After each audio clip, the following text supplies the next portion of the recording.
the connection. In Montgomery County, we have a history of homicides where there's a connection between the suspect and the victim. Darren Francke, Assistant Chief of the Management Services Bureau. I've worked on a number of cases. I was able to work on the sniper investigation and a host of other cases, unfortunately, through the years that were tragic. Hustle, hustle, hustle, here we go. Emily, pitching. So Farley, first. when I was in high school, I had a girlfriend that played softball, and I went and watched the games, and I thought that was pretty neat. And my daughters, they got to the age where it's time to start doing team sports. They needed a coach, so I signed up. Hey, you do your thing. Get that bat on the ball.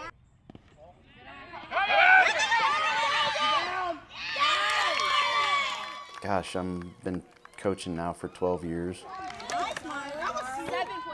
For boys to have fun, they have to perform well.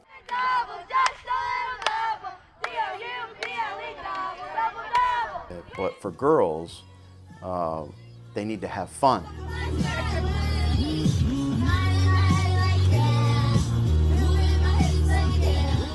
We have fun. We're disciplined, but we have fun, and the girls drive themselves. They drive themselves further than they ever thought, just by having a little bit of fun. I mainly tell them how much I believe in them and how good they're doing. You have an off day. The main thing is you bear down, you don't give up, and you try harder. If you're giving 110%, the result on the field doesn't matter. That will come with repetitions, that will come with more training.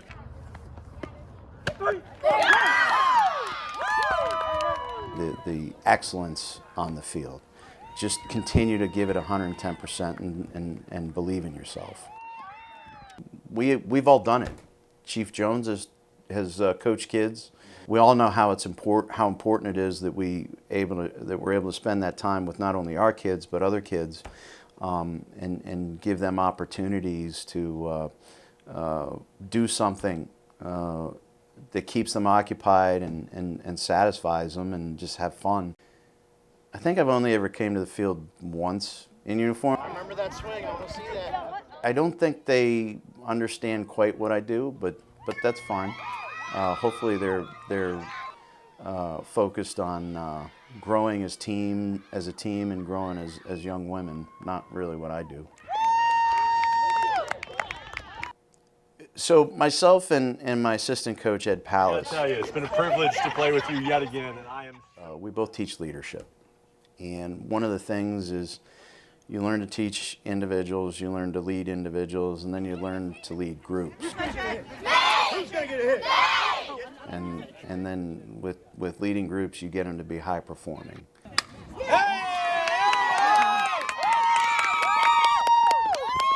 I always play music. It's my playlist when we warm up. But when they really hit that team, when they really become that cohesive team, all of a sudden they want to play the music. They hit that mark, and I said, "Hey coach, we got a playlist." And they started their playlist, and next thing I know, there was line dancing going on. But they were all doing it. Every single one of them was doing it as part of a team, doing these line dance before this playoff game, getting nerves out or whatever, but working as a team. And it's interesting because they may not see each other that much during school. Like where we play, we're split between Clarksburg and Damascus and some other places. But when they're on that field together, when they really click, they're just all into it for each other. There's no cliques. There's no high school cliques.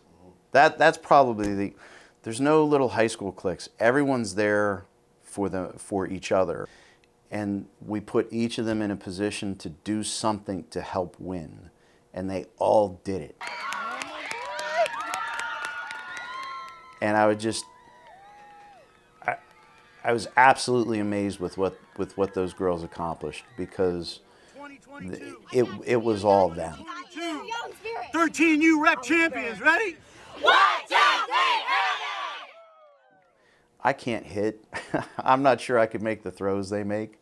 I know how to train them on it, but they got out in the field and they did it, and they won that championship. And I loved looking up. I'd love looking up at them and seeing those happy faces, because they really they were ecstatic, and that's what I do it for, to see them having that kind of fun.